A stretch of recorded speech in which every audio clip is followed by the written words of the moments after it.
बहू बेटी, दो घर दो सोच। इस दुल्हन के जोड़े में मेरी बिटिया कितनी प्यारी लग रही है, किसी की नजर ना लगे। अनामिका बेटा, कल से तेरी एक नई जिंदगी की शुरुआत होगी। ससुराल जाकर तुझे अच्छे से पूरे घर को संभालना है। तू उस घर की इकलौती बहू है। पूरे परिवार को हमेशा जोड़ कर रखना, और सास कभी थोड़ा बहुत गुस्से में डांट भी दे तो बुरा नहीं मानना। अब वही तेरी माँ होगी। माँ, मुझे आपकी बहुत याद आएगी। मैं हर हफ्ते आपसे मिलने आऊंगी। अरे ये क्या अनामिका, तुम तो अभी से ही रोने लग गई। अभी तो विदाई में टाइम है। वैसे अच्छा है अब तुम जा रही हो।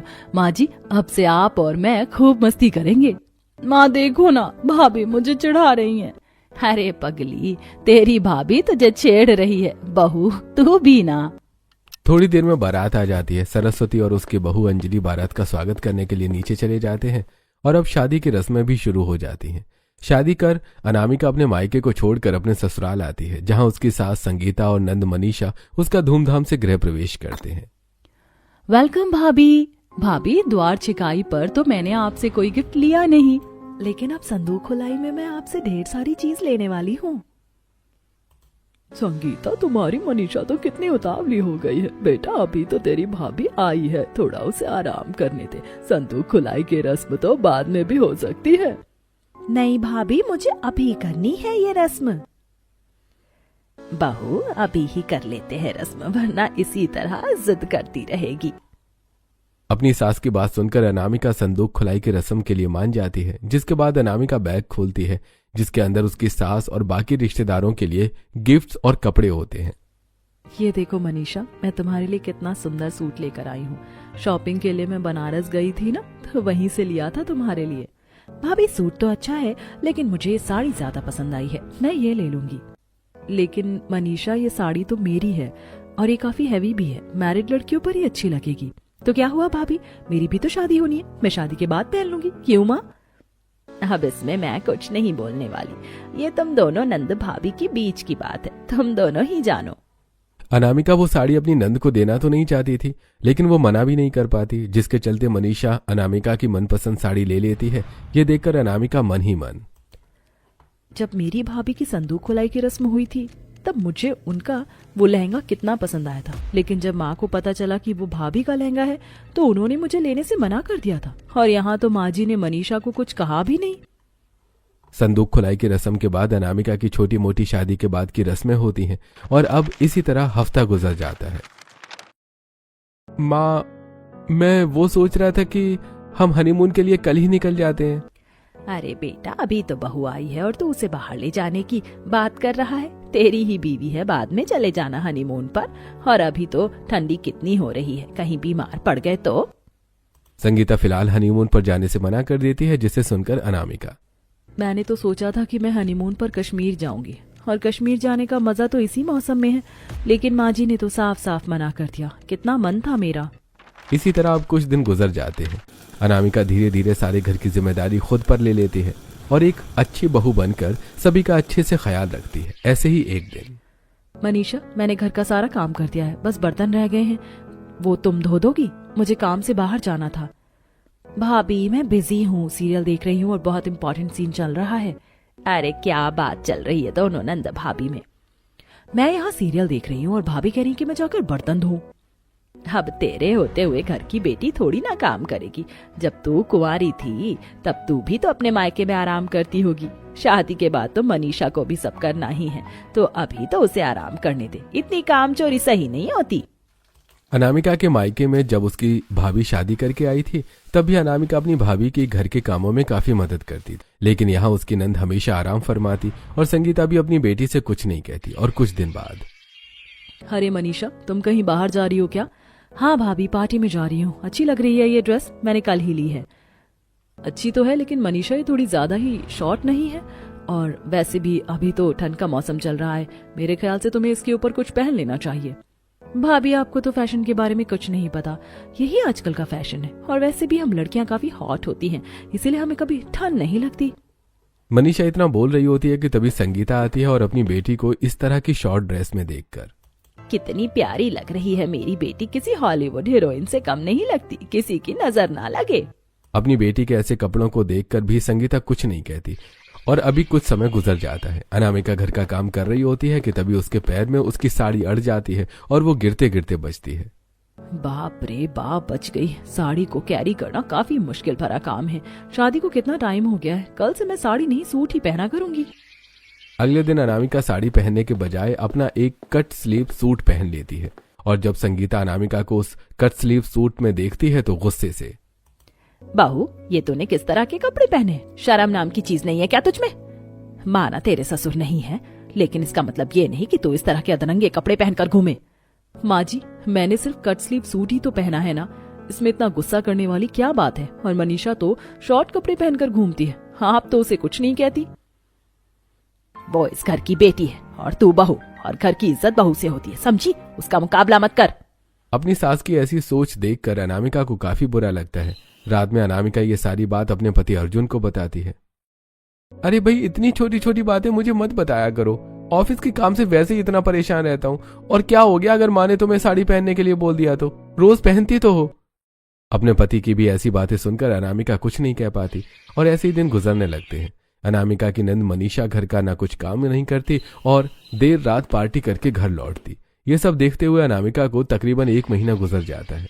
अनामिका का छोटा भाई निखिल, जो अपनी हाई स्टडीज की वजह से विदेश में रहता था और अनामिका की शादी में भी नहीं आ पाया था, अब वो जैसे ही इंडिया आता है तो फौरन अपनी बहन के ससुराल आ जाता है, जहां उसकी मुलाकात मनीषा से होती है। ये मनीषा है, फोटोज में तो तूने देखा ही होगा।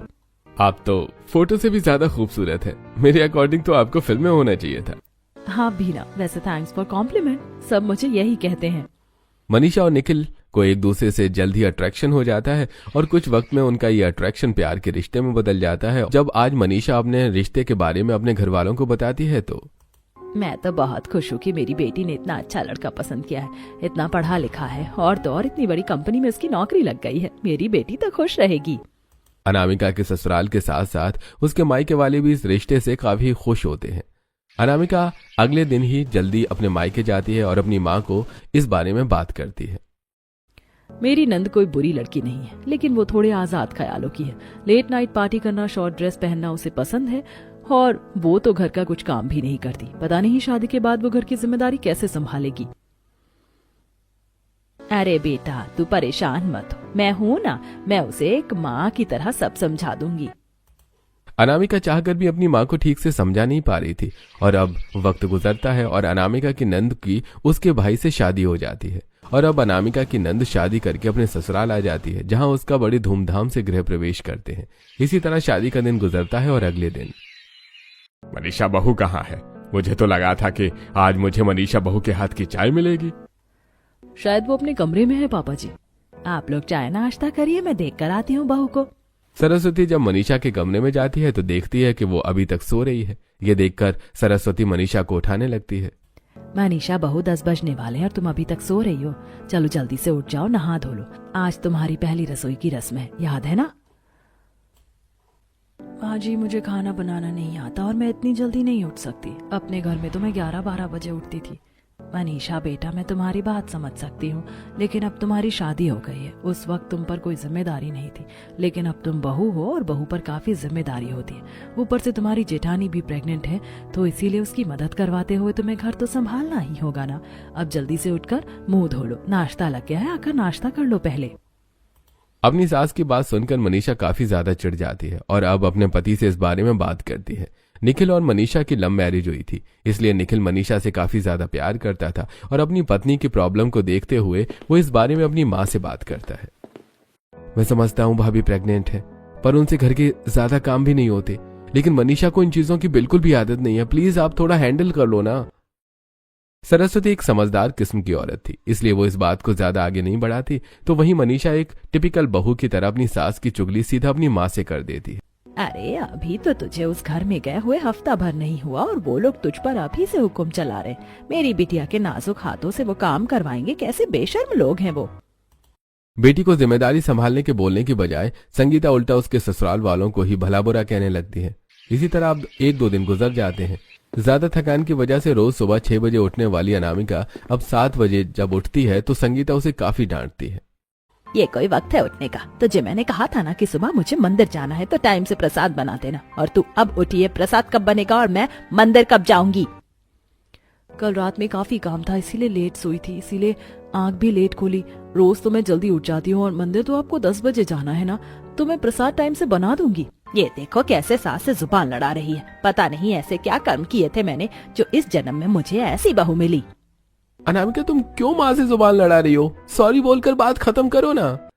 जहां मनीषा की गलत बात पर भी निखिल उसका साथ दे रहा था, तो वहीं दूसरी तरफ अनामिका की सही होते हुए भी अर्जुन अपनी माँ का ही साथ देता है। और अभी इसी तरह 1-2 दिन गुजर जाते हैं। घड़ी में रात के 10 बज रहे होते हैं। तभी मनीषा 1 पीस ड्रेस पहने लेट नाइट पार्टी करके घर लौटती है। मनीषा को इस तरह के कपड़ों में देखकर मनीषा का जेठ और ससुर नजरें झुकाकर कमरे में चले जाते हैं। तभी सास और जेठानी, मनीषा, ये तुमने किस तरह के कपड़े पहन रखे हैं? तुम्हें ऐसे देखकर ये और पापा जी को शर्म आ गई। और एक तो तेरे ऐसे कपड़े, और तू मुझे ये बोलकर गई थी ना कि तू शाम तक आ जाएगी। ये कौन सा वक्त है आने का? आस पड़ोस के लोगों ने देख लिया तो 100 तरह की बातें बनाएंगे। घर की बहू को ये सब शोभा नहीं देता। ये पुराने रीति रिवाजों वाली बातें आप मुझ पर ना ही थोपे तो अच्छा है। मैंने अपने घर में ऐसी चीजें नहीं करी तो ससुराल में क्यों ही करूंगी? अपनी सास को करारा जवाब देकर मनीषा अपने कमरे में चली जाती है और अपने पति से अपनी सास को जिठानी की चुगली कर देती है। तो वहीं मनीषा बात को बराबर अपनी माँ संगीता को भी बता देती है। उन लोगों का कुछ ज्यादा ही नहीं हो रहा। बेटा तू मुझे एक बार बोल, मैं समधन जी से बात करके देखती हूँ। अरे अगर उनके घर पर हमने अपनी बेटी दी है तो उनकी बेटी भी हमारे घर पर ही है। मैं तो उसके साथ ऐसा कुछ नहीं करती जैसा वो मेरी बेटी के साथ कर रही है। कोई जरूरत नहीं है तुझे अपने शौक मारने की, समझी? जो तेरे मन में आए तो वो कर। दामाद जी तो है ना तेरे साथ। माँ जी से आपको इस बारे में बात करने की कोई जरूरत नहीं है, वरना वो मुझे ही चुगलखोर समझेंगी। मैं खुद हैंडल कर लूंगी। कॉल कटने के बाद संगीता को काफी ज्यादा गुस्सा आता है। तो वहीं इस बीच एक बार फिर से अर्जुन और अनामिका बाहर हनीमून पर जाने का प्लान बनाते हैं। और जैसे ये बात संगीता को पता चलती है तो पैर में मोच आने का नाटक करने लगती है। आप सीढ़ियों से कैसे गिरी? और गिरी तो गिरी, इतनी गंदी मोच कैसे आ गई आपको? अरे बेटा बूढ़ी हो चुकी हूँ ना, हड्डियों में न जान है न ठीक से कुछ दिखाई देता है। पता नहीं कैसे पैर फिसल गया मेरा। अब तुम लोग भी बाहर जा रहे हो, पता नहीं अकेले कैसे ही रहूंगी घर पर। माँ आपने ये सोच भी कैसे लिया कि आपको ऐसी हालत में छोड़कर हम बाहर जाएंगे? अरे हम फिर कभी प्लान बना लेंगे, आप आराम करिए। और अनामिका तुम माँ का ध्यान रखना। अनामिका संगीता की हालत को समझ रही थी, लेकिन उसे फिर से दोबारा कैंसिल होने का काफी दुख भी होता है। तो वहीं अपने बेटे और बहू का प्लान कैंसिल होता देखकर संगीता काफी खुश होती है और कॉल पर की सारी बातें अपने दोस्त को बताती है। तुम लोगों ने क्या सोचा कि मेरी बेटी को परेशान करोगे तो मैं इनकी बेटी को छोड़ दूंगी? मेरी बेटी के आने जाने पर रोक लगा रहे थे। मैंने तो इनकी बेटी के हनीमून को ही कैंसिल करवा दिया। संगीता सारी बातें कमरे में बैठ कॉल पर कर रही थी। तो वहीं अनामिका संगीता को दवाई देने के लिए आ रही थी। वो कमरे के बाहर खड़ी होकर सारी बातें सुन लेती है और अब अनामिका अपनी माँ सरस्वती को कॉल करके ये सारी बातें बताती है। समधन जी को तो ऐसा नहीं करना चाहिए था, उन्होंने गलत करा है। लेकिन बेटा तुम उनसे कुछ मत कहना, तू घर की बहू है और बहू को तो सब बर्दाश्त करना ही पड़ता है। मनीषा को तो ये सब बर्दाश्त करना नहीं पड़ रहा है ना, तो मैं क्यों? वही 1 की 2 लगाकर माँ जी को बताती है और माँ जी सारा बदला मुझसे लेती है। अनामिका को गुस्सा तो बहुत आता है, लेकिन अपनी माँ के समझाने पर अनामिका अपनी सास से कुछ नहीं कहती। तो वहीं अब इसी तरह अब कुछ दिन और गुजर जाते हैं। अंजलि बहू, अब सिर्फ कुछ महीने और फिर तेरे गोद में एक प्यारा सा लल्ला आ जाएगा। वो तो है माँ जी, लेकिन अब मेरे ख्याल से मनीषा को भी इस बारे में कुछ सोचना चाहिए। मेरे बच्चे के साथ अभी तो खेलने वाला होना चाहिए। अंजलि बहू कह तो सही रही है। मनीषा अब तुम भी कुछ सोचो। भले ही मनीषा की सास और जिठानी ने यह बात हंसी मजाक में की हो, लेकिन मनीषा इस सिंपल सी बात में मिर्ची का तड़का लगाकर अपनी माँ को बताती है। और अब संगीता अनामिका से, तुम्हारी शादी को 2 महीने तो हो चुके हैं, अब तुम भी बच्चों के बारे में सोचो। माँ जी सिर्फ 2 महीने ही तो हुए हैं और हमने सोचा था कि साल भर से पहले हम बच्चा प्लान नहीं करेंगे, और अभी तो हम कहीं बाहर घूमने भी नहीं गए हैं।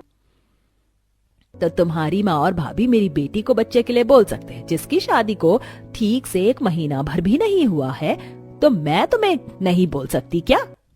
अनामिका अब काफी चिढ़ जाती है, लेकिन अपनी सास को जवाब देने की बजाय अनामिका इस बारे में अर्जुन से बात करती है। अरे अब इसमें मैं क्या कर सकता हूँ? तुम जानो और माँ जाने, मुझे हर बात में मत घसीटा करो। तुम तो कुछ नहीं कर सकते। पता नहीं क्या देखकर मेरे घर वालों ने तुमसे मेरी शादी करवाई। अनामिका और अर्जुन में उस दिन काफी ज्यादा बहस हो जाती है। और अभी इसी तरह कुछ वक्त और गुजरता है और आज अनामिका के ससुराल वाले कुछ मेहमान आते हैं। अनामिका मेहमानों के सामने जब बिना घूंघट करे ही आती है तो संगीता उसे अनामिका को कमरे में ले जाकर काफी डांटती है। बहू, तुम्हें किसने कहा था बिना घूंघट करे मेहमानों के सामने आने के लिए? माँ जी, मनीषा अपने ससुराल में जीन्स टॉप में घूमती है और मैं क्या यहाँ बिना घूंघट के नहीं रह सकती? बहू, हर बात में मेरी बेटी को मत घसीटा कर। अब मेहमानों के सामने घूंघट करके ही आना, वरना मत आना। अनामिका अपनी सास के ऐसे बर्ताव से काफी ज्यादा परेशान हो चुकी थी। मनीषा हर दिन आग लगाकर सारी बातें अपनी माँ को बताती और संगीता अपनी बहू से अपनी बेटी का बदला लेती। अपनी सास जिठानी के लाख समझाने पर भी जहां मनीषा अपनी मनमानी करती तो वहीं अनामिका को हर छोटी छोटी चीजों के लिए अपनी सास से परमिशन लेनी पड़ती। माँ जी, मैं पक्का 7 बजे से पहले आ जाऊंगी। मेरी फ्रेंड कुछ टाइम के लिए आई है, फिर वो वापस अपने ससुराल चली जाएगी। प्लीज मुझे जाने दीजिए ना। ठीक है, लेकिन 7 बजे से पहले आ जाना। अपनी सास से परमिशन लेकर अनामिका अपनी फ्रेंड से मिलने के लिए चली जाती है, लेकिन वापस आते हुए अनामिका को रास्ते में काफी ट्रैफिक मिलता है, जिसकी वजह से अनामिका 8 बजे घर पहुंचती है। मैंने कहा था कि टाइम से आ जाना, तो तू आई क्यों नहीं? ये कोई वक्त है घर आने का? आस पड़ोसी देखेंगे तो क्या कहेंगे? मैं सिर्फ 1 घंटा लेट हुई हूँ और मैंने आपको कॉल भी किया था कि मैं ट्रैफिक में फंसी हुई थी। ट्रैफिक में फंसने का तो बहाना है। जरूर कहीं अपने दोस्तों के साथ आवारागर्दी कर रही होगी। कहीं तेरा कोई चक्कर तो नहीं है? बस बहुत हुआ। आप इस तरह मेरे किरदार पर उंगली नहीं उठा सकती। आपकी बेटी जब रात की 11-12 बजे पार्टी करके घर लौटती है तब तो मेरे घर वाले उससे इस तरह से सवाल नहीं करते जिस तरह से आप मुझसे सवाल कर रही हैं। अनामिका, ये क्या तरीका है माँ से बात करने का? माफी मांगो इनसे। आप तो रहने दीजिए। हमारी अरेंज मैरिज हुई है, लेकिन इसका मतलब ये नहीं कि आप हमेशा अपनी माँ का ही साथ दे। जिस घर में पति अपनी पत्नी की इज्जत ना करता हो, उस घर में पत्नी किसी और से इज्जत की उम्मीद क्या ही रखेगी। अनामिका को आज काफी बुरा लगता है और अब अनामिका कॉल पर अपनी माँ को सारी बातें बताती है। बस माँ, बहुत हो गया। अब मैं सब और बर्दाश्त नहीं कर सकती। मैंने सोच लिया है कि मैं अर्जुन से बात करके कहीं अलग रहूंगी। मैं इनके साथ नहीं रह सकती। लड़ाई किस घर में नहीं होती, लेकिन इसका मतलब ये थोड़ी ना है कि तुम अपना घर छोड़ दो। समझो मेरी बात को, धीरे धीरे सब ठीक हो जाएगा। अपनी बेटी के साथ इतना कुछ होने के बावजूद भी सरस्वती उसे घर संभालने के लिए ही कहती है, तो वहीं सरस्वती की ये सारी बातें मनीषा सुन लेती है और हर बार की तरह अपनी माँ को आग लगाकर सारी बातें बताती है और संगीता हर बात की तरह नाटक करती है। क्या हुआ माँ, किसी ने कुछ कहा क्या आपसे? तेरी बीवी ने प्लान बना लिया है कि अब वो घर को छोड़कर चली जाएगी। तेरे जाने के बाद मैं जी कर क्या ही करूंगी। झूठ की भी हद होती है माँ जी। हाँ, मैंने इस बारे में कहा था क्योंकि उस वक्त मैं गुस्से में थी, पर माँ के समझाने पर मैं समझ गई। जरूर ये बात आपको मनीषा ने बताई होगी। उसकी आदत जो है 1 की 2 लगाने की। पहली बार अनामिका का ऐसा जवाब सुनकर संगीता थोड़ी घबरा जाती है और जल्दी से अपने बेटी को कॉल करती है। मनीषा, मैं तुझे समझा रही हूँ, जल्द से जल्द अपने पति से बात कर और अपने ससुराल से अलग हो जा। वो लोग तेरा जीना हराम कर देंगे। जिस तरह उनकी बेटी हमारे घर है, वैसे ही हमारी बेटी भी उनके घर है। आज तो तेरा पति तेरी सुनता है, लेकिन कल नहीं सुना तो? माँ, आप सही कह रही हो। वैसे भी मुझसे अब घर का काम नहीं होता। मेरी जेठानी तो बस पेट पकड़े बैठी रहती है पूरा दिन। मैं इस बारे में आज ही निखिल से बात करती हूँ। निखिल मनीषा की सारी बातें मानता था, तो वहीं जब मनीषा आंखों में 2 आंसू लाकर घर छोड़ने के लिए कहती है तो बिना सोचे समझे निखिल हाँ कर देता है। लेकिन जब ये बात दोनों परिवारों में जाती है तो मनीषा, निखिल, तुम दोनों का दिमाग तो नहीं खराब हो गया? इस तरह घर छोड़ने की बात कौन करता है? और मनीषा, तुम तो घर का कुछ काम भी नहीं करती हो। हमारे लाख समझाने पर भी तुम्हें हमेशा अपनी मनमर्जी ही करनी होती है, तो फिर क्यों घर छोड़कर जा रही हो? हाँ मनीषा बहू, ये घर तोड़ने की बात कहाँ से आ गई? माँ जी, मैं कोई घर तोड़ नहीं रही हूँ। अगर मुझे तोड़ना ही होता तो मैं घर का बंटवारा ही कर देती। मैंने सोच लिया है कि अब मैं यहाँ नहीं रहूंगी। इस तरह घर छोड़कर जाना तुम्हें शोभा नहीं देता। लोग क्या कहेंगे, जरा सोचो इस बारे में। निखिल बेटा, अब तू ही समझा बहू को। पापा, मैं क्या ही समझाऊं? मैं तो खुद घर के रोज रोज के कलेश से परेशान हो चुका हूँ। अब मैं भी अलग ही रहूंगा और आप लोग फिक्र मत करिए। जिस तरह मैं खर्चा देता था उसी तरह खर्चा देता रहूंगा। निखिल पूरी तरह से मनीषा के बहकावे में आ चुका था, तो वहीं जब ये सारी बातें अनामिका को पता चलती हैं। माँ जी, मैं अपने घर जा रही हूँ। मैं निखिल से खुद बात करूंगी। आखिरकार वो ऐसे कैसे कर सकता है? जितना मेरी बेटी उस घर में परेशान है ना, अगर उसकी जगह कोई और होता तो वो तो कब का ही घर छोड़ देता। माँ जी, मनीषा जितने ऐशो आराम से घर में रह रही है ना, आप सोच भी नहीं सकती। वो हमेशा अपने मन की ही करती है। और जिस तरह के हालात की बात आप कर रही है ना, वो हालात मनीषा के नहीं बल्कि मेरे हैं। लेकिन फिर भी मैं अपनी जिम्मेदारी समझते हुए यहाँ हूँ। अनामिका अपने भाई से बात करती है, लेकिन उसका भी कोई फायदा नहीं होता और अब आखिर में निखिल और मनीषा घर छोड़कर एक किराए के घर में चले जाते हैं। शुरुआत के कुछ दिनों तो मनीषा आराम से अकेले रह रही थी, लेकिन अब बीतते समय के साथ साथ निखिल का काम कुछ ठीक नहीं चलता। और घर में पैसों की तंगी होने लगती है। कल मुझे शॉपिंग के लिए जाना है, मुझे 10,000 चाहिए। तुम्हें पता तो है कि मेरा अभी काम थोड़ा ठीक नहीं चल रहा है। तुम अगले महीने चली जाना शॉपिंग के लिए। अभी मुझे घर का किराया और बिजली का बिल भी देना है। तुम मुझे 10,000 भी नहीं दे सकते शॉपिंग के लिए? इतने गरीब तुम कब से हो गए? तुम अपनी पत्नी की ही जरूरत को पूरा नहीं कर पा रहे हो। मनीषा, ये तुम्हारी कोई जरूरत नहीं है, तुम्हें तो बस फिजूल खर्ची करनी है, समझो मेरी बात को। निखिल मनीषा को पैसे देने के लिए साफ साफ इनकार कर देता है, जिससे मनीषा काफी गुस्सा होती है और कॉल पर अपनी माँ को सारी बातें बताती है। अब आप ही बताओ, शॉपिंग के लिए मुझे निखिल पैसे नहीं देंगे तो और कौन देगा? मैं तो परेशान हो गई हूँ। मुझे लग रहा है कि अनामिका और उसके घर वालों ने ही निखिल के कान भरे। बेटा तू परेशान मत हो, मैं तुझे 10,000 ऑनलाइन करवा देती हूँ, तो तू कर लेना आराम से शॉपिंग। जब से मनीषा की घर की आर्थिक स्थिति खराब हो गई थी, तब से मनीषा की माँ ही संगीता मनीषा को पैसे देकर उसकी मदद कर रही थी। ये देखकर निखिल जब मनीषा से जॉब करने के लिए बोलता है तो मनीषा साफ इनकार कर देती है, जिससे पहले से ही परेशान निखिल और ज्यादा परेशान हो जाता है। क्या तुम मेरी इतनी भी हेल्प नहीं कर सकती? सिर्फ कुछ महीनों की तो बात है। मैं कौन सा तुमसे लाइफ टाइम जॉब करने के लिए कह रहा हूँ? तुम्हारी वजह से मैंने घर छोड़ा, सब कुछ छोड़ा, और आज तुम मेरा ही साथ नहीं दे रही हो। अगर पैसे नहीं थे मेरा खर्च उठाने के तो मुझसे शादी क्यों करी तुमने? हाँ, मैं तो जैसे मरा जा रहा था तुमसे शादी करने के लिए। तुम तो कोई हूर की परी हो ना। निखिल और मनीषा की उस दिन काफी लड़ाई होती है और मनीषा गुस्से में निखिल को छोड़कर अपने मायके आ जाती है और अपने मायके में ही रहने लगती है। तो वहीं मनीषा को इस तरह अपने मायके में रहता देखकर अब आस पड़ोस के लोग बातें बनाना शुरू कर देते हैं। क्या बात है संगीता बहन, तुम्हारी बेटी तो काफी दिनों से मायके में ही रह रही है, कहीं उसने अपना घर बार तो नहीं छोड़ दिया? सब ठीक तो है ना? आए दिन पड़ोसियों की ऐसी बातें सुनकर संगीता काफी परेशान हो जाती है और आज संगीता इस बारे में मनीषा से बात करने के लिए जाती है। तो मनीषा, कल मैं अपने दोस्तों के साथ घूमने के लिए जा रही हूँ, मुझे कुछ पैसे दो ना। बेटा तुझे अपनी घर गृहस्थी की परवाह है या नहीं? 2 हफ्ते तो हो चुके हैं तुझे यहाँ रहते हुए। तू अपने ससुराल जा रही है ना? दामाद जी से बात की, जब देखो पैसा पैसा करती रहती है। अरे अब तू शादीशुदा है, कुछ तो अपनी जिम्मेदारी संभाल। माँ, मुझे आपसे ये उम्मीद नहीं थी। सही कहते हैं लोग कि शादी के बाद बेटी माँ पर बोझ बन जाती है। आपसे अच्छी तो मेरी सास थी, जब मैं उनसे पैसे मांगती थी तो मुझे दे देती थी। एक बार पैसे न देने पर संगीता जब अपनी बेटी से ऐसा उल्टा जवाब सुनती है तो उसे काफी बुरा लगता है। इससे अच्छी तो मेरी अनामिका बहू है। आज तक मेरी उससे कितनी लड़ाई हुई है, लेकिन कभी उसने मुझे ऐसा जवाब नहीं दिया। संगीता तो मैं सच में काफी बड़ी गलती करती। अब संगीता ज्यादा देरी न करते हुए अगले दिन ही सरस्वती और निखिल को घर बुला लेती है।